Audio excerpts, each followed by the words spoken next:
Hello everyone, as you can see by the thumbnail, I got an iPhone 16 Pro. So we'll be fooling around with that and exploring the different picture and the different sounds. So actually I would like that if you could comment below if you like the improvement, if you can see improvements in the picture and in the sound. So tonight we'll be exploring that. Shopping around for this phone and doing all the contracts took away from some of my train time. So we'll make the video very simple for this week. Right now I'm on the normal video mode, and the normal video mode allows you to get in there pretty close up. During the month of November and December, I bought a bunch of B-Units. I got this Intermountain one, and it is really cool up close. Let me see if I can get this box off. This one, unfortunately, is not much of a runner. Yeah, I should be able to get it up close and personal. Look at that. So detail-wise, I can get up a lot closer. Give you a real close-up look.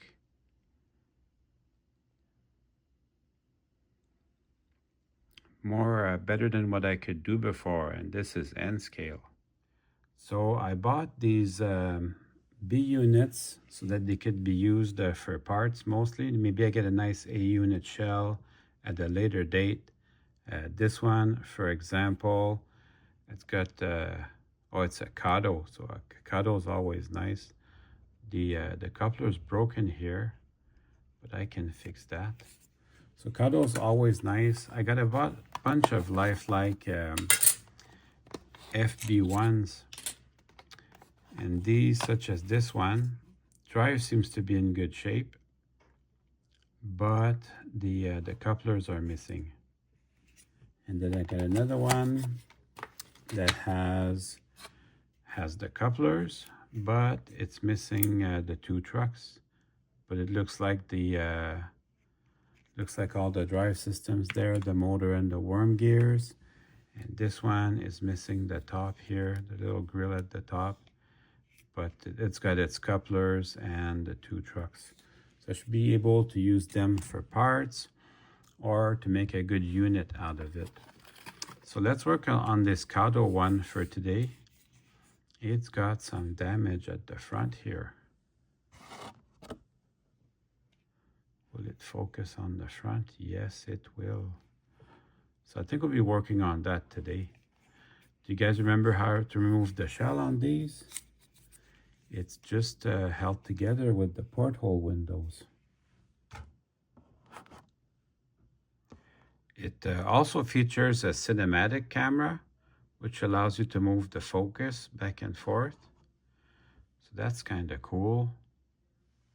So it's missing one of the sides of the porthole windows.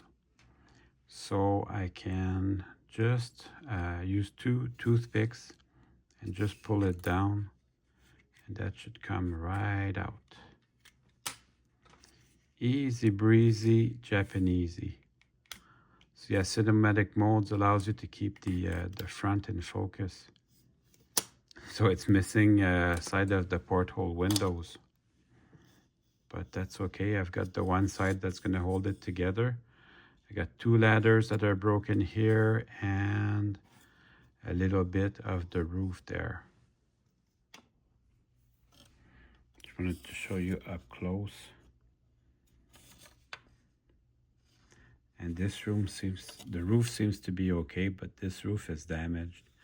What I do when that happens, I'll probably take my knife and just cut the roof off.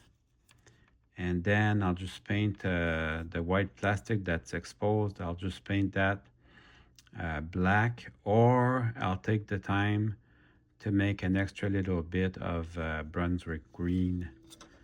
I can do that. But for tonight, we'll just fix up the drive. All right, let's just see how it runs.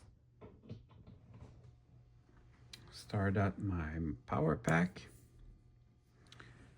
and see how it goes. Nice and quiet, just like a Kato should be.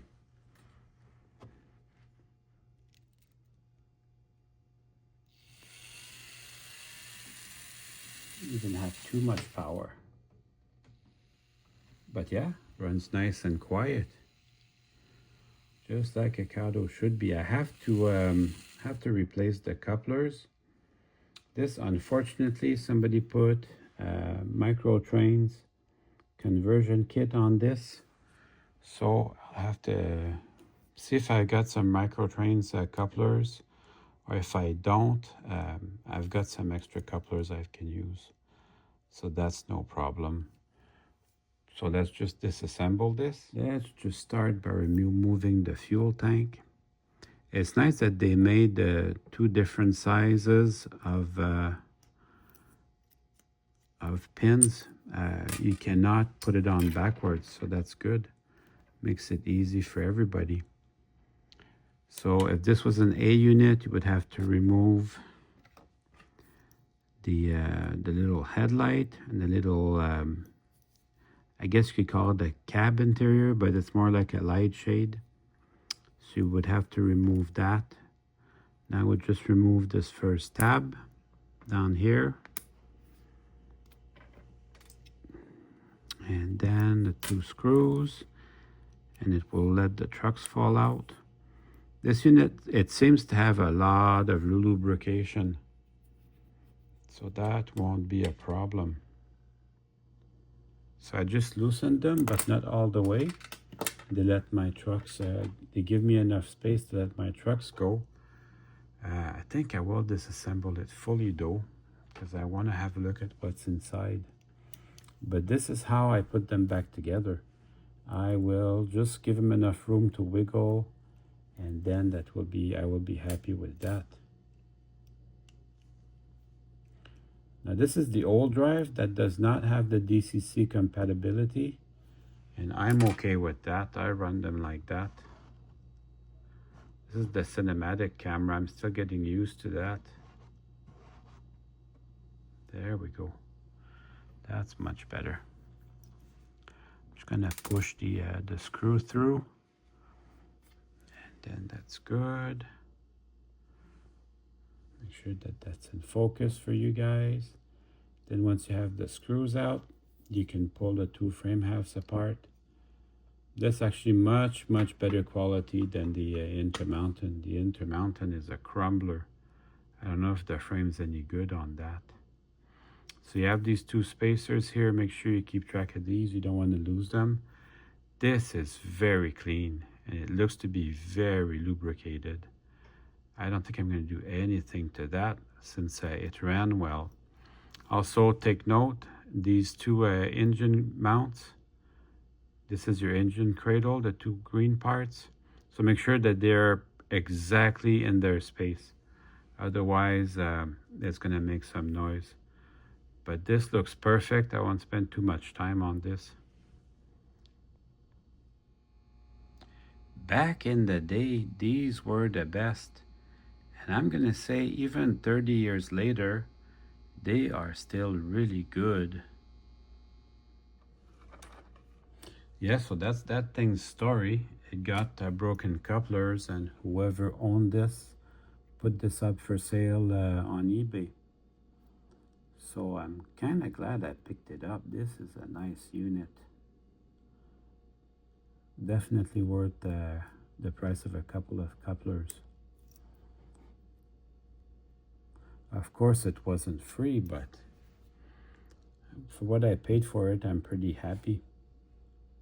So yeah, I'll finish cleaning this up, and then I'll show you some of my brass. I got some HO scale brass engines recently, and I'm really happy. Really happy to get that. That's going to be fun. So this little contact strips, I usually just clean it with my fingers.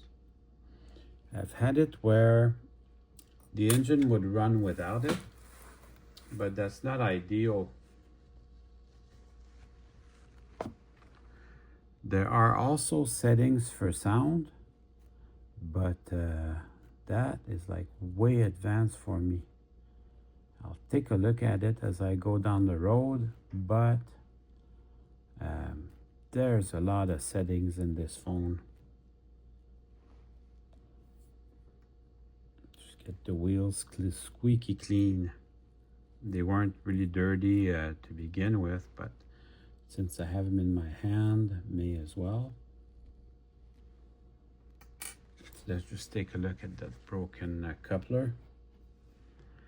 I'm going to go into my stash and see if I've got an extra micro trains.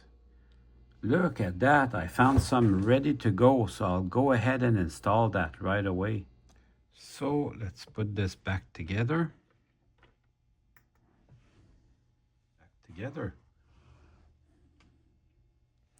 I've got my coupler in place. Microtrains brands, made in the USA. So I'll just put the two frame halves like that, side by side. And then I'll put the little contact strip.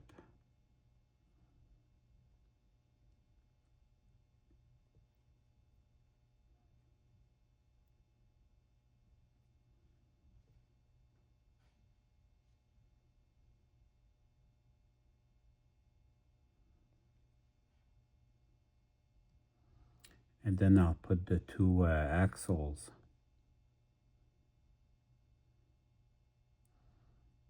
So the axles will help hold everything together. Just like that. They settle everything.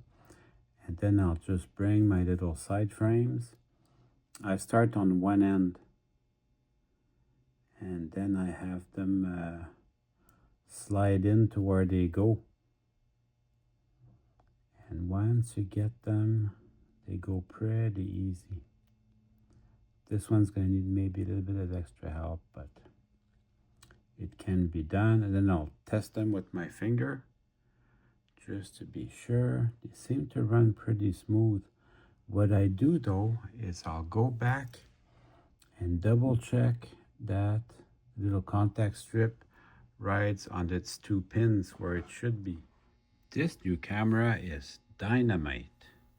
So it should ride on these two pins here. Very hard to see, but you can just barely see it in there. It's riding exactly where it should be, so that's good news. So I'll do the exact same thing on the other side. And then I put everything back together. So I give it just a little bit of slack. Just enough to put my my trucks back in. You don't need a lot, just a little bit. And then you use gravity as your friend. Perfect. And then we'll just tighten everything up. And then that should be good.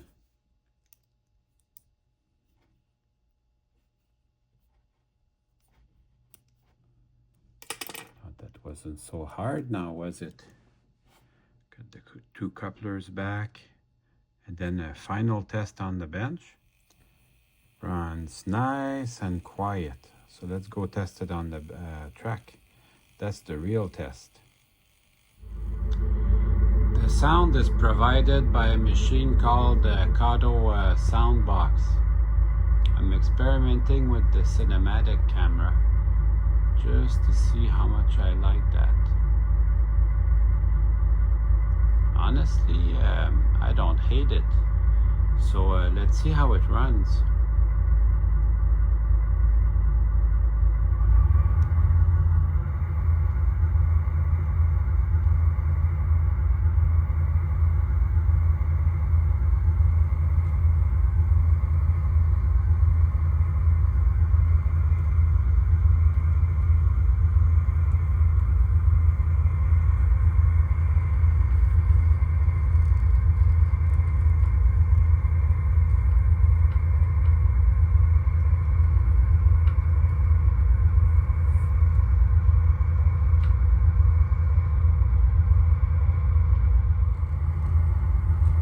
this is just the normal camera mode, which I think might be better.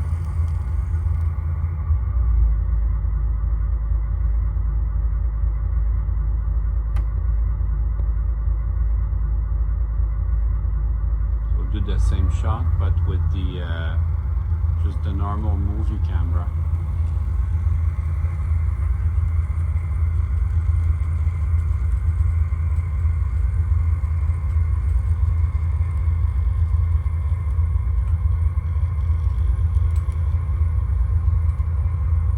I think this might be better.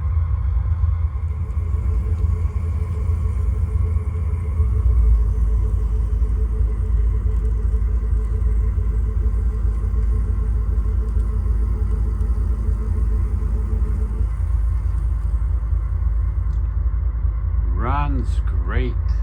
Let's just put the shell back on.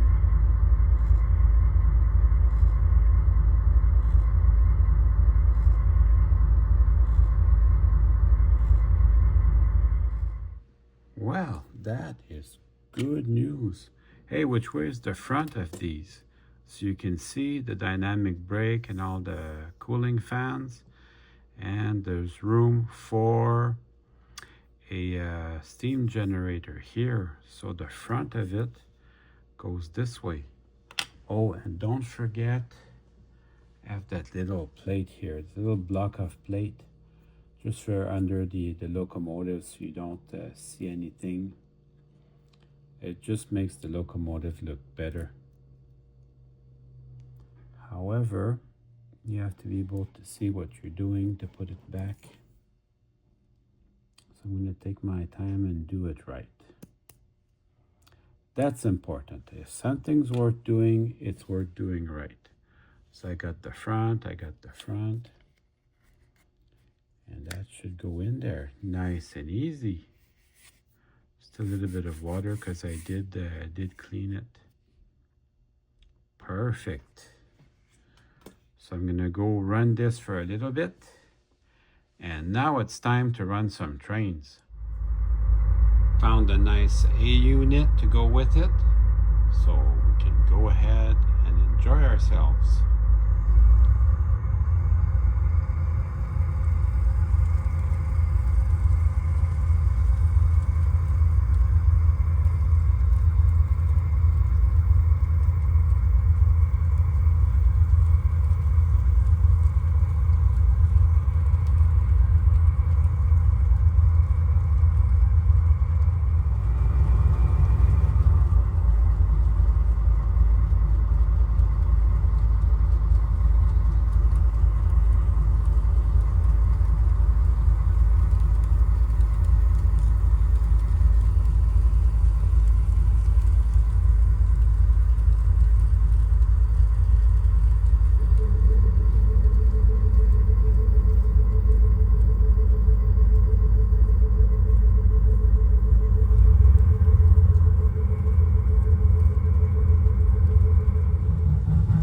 Brought out my trusty GS4 to help me close out the video.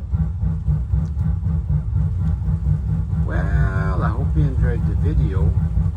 I certainly had fun making it for you.